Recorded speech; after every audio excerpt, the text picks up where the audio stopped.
Anti-Afro Svengalis. Here is a big sigh of relief. I am so relieved, people. I was finally able to get the final report done with 2 days to spare, which is cutting it close for me, but it's done.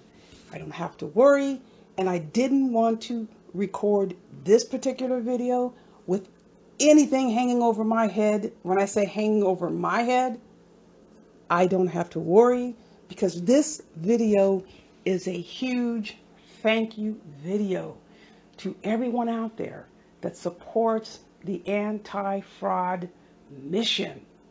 Whether you call yourself an anti-fraud warrior or you in general abhor the deplorable behavior associated with those engaging in fraud in our community, and anyone out there who supports fraud in our community, anyone out there who refuses to stand up to the fraud going on in our community.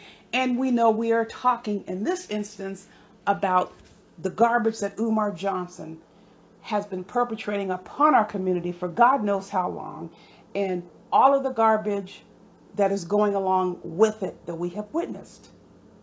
Now, I know many of you have expressed concerns about me personally, and I appreciate that, but I want to make sure you know that the mission overall is top priority, and the compassion that all of you have always shown towards me, expressing concern towards me because you are decent people, I do appreciate that. Absolutely, I really do, and I thank you, but that comes second. Absolutely, it's always about the mission. Now, when you all were sending me messages when this has been going on, because first we were talking about going back. I'm going to tell you how this goes back, because I'm going to answer some of your questions. When I was getting your questions, I was skimming over them because I really wasn't focusing, because I had to get this report in, people. And I'm looking more carefully at the messages and I'm going, what? And then you all sent me the timestamps and made sure I was aware that there was one live stream that went 4 hours talking about the channel's dead and we did it, and somebody screaming and hollering and carrying on like a jackal. It was so bizarre. And I also got a couple of emails, go to the live stream, Max has a live stream. And I guess there was a debate whether or not I still had a channel. And it was really weird. Really weird, people. It was just an explosion of just really weird videos out there about anti-Afro Svengali is gone. Oh, then also saying, oh no, she's not gone, or the channel's not gone. She just has to start from scratch. No, I am not starting from scratch. How are you starting from scratch if you have every video you ever recorded? Really weird, people. Really weird. Anti-Afro Svengali was never gone. So let me explain what occurred. Do you remember back when the fraudsters put the videos out on Umar? There were several agencies, news agencies, that wanted the videos. I gave them access to the channel, all 1,337 videos. They wanted to copy the videos. They took a little bit too long to do it. I wasn't even thinking about the idea that my computer person had come up with later. I just wanted to get all of the videos back up on YouTube. He came up with the idea of putting them on a CD. So right when that idea came up, all this other mess came up. And you know the mess I'm talking about. Interim to that, the effort continued. Any and everything you can think of. The freaks tried it. Umar tried it. The freaks, whether they are so-called Umar supporters, whether they don't give a damn about Umar, and God knows why they want to be seen and heard, they tried everything. I mean, the worst thing that happened is they got some videos put on age restriction. And then I remember I got an email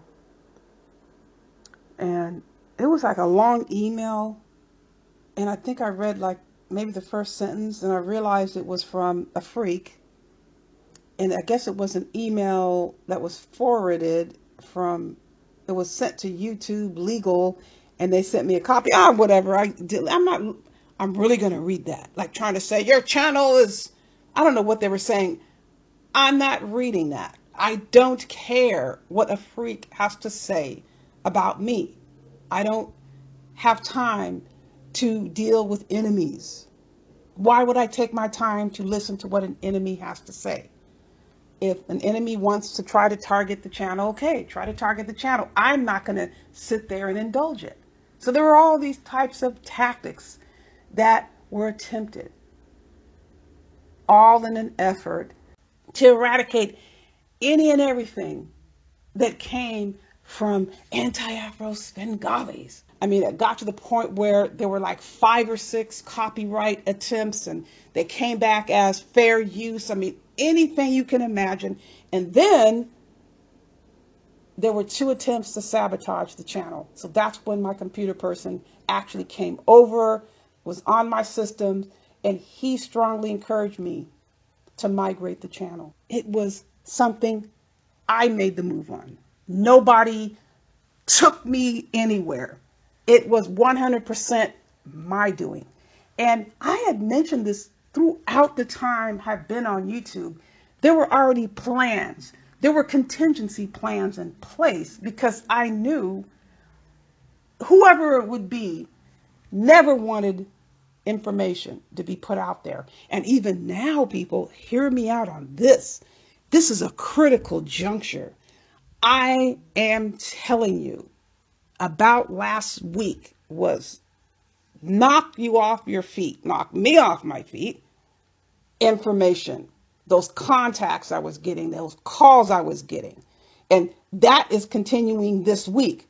I was getting emails and requests for clarification and information still, because this situation absolutely is very serious, very, very serious.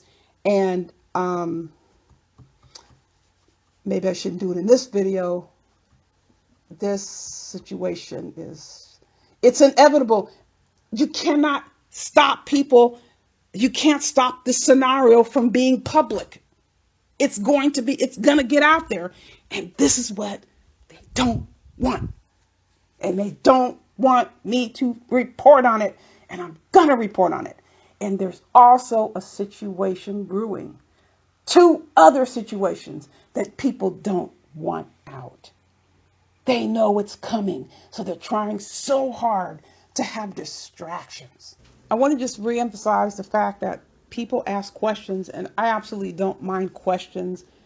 However, there's an expectation that the question be informed and really consider the source before you pass on the question, because we already know those who are trying so hard to create scenarios about other people are those who have been bona fide proven liars. So they really want you to pose a question that is so far beyond ridiculous, like, are you Mexican? Are you a legal alien? Is this your sister? And it's somebody who's white that has blonde hair. Give me a break. They want people to believe that you were I was either kicked out of a trailer or living in a trailer. People, please, the distractions are only meant to try to take attention away from what's coming down the pike. Now, if you live a life of dishonesty, deceit, thievery, and fraud, you gotta know there is always going to be something coming down the pike. It's just a matter of time. So whenever somebody knows this about you, you have to find a distraction. This is what Umar Johnson does. This is what any and everybody does who tries to perp as if they're an Umar supporter or they're in the sector and they're engaged in all types of criminal behavior. And that's a video I'm going to be posting as well. Quite specifically, are you worried about the knock you're going to be getting at your door? People know when they're indulged in dirt. If their whole entire life is a fraud, and we know, we verified that very fact. What's left to do? try to turn the attention on other people. Don't touch that dial, because for sure I have an update you don't want to miss. Above all else, you know the drill. Buyer beware.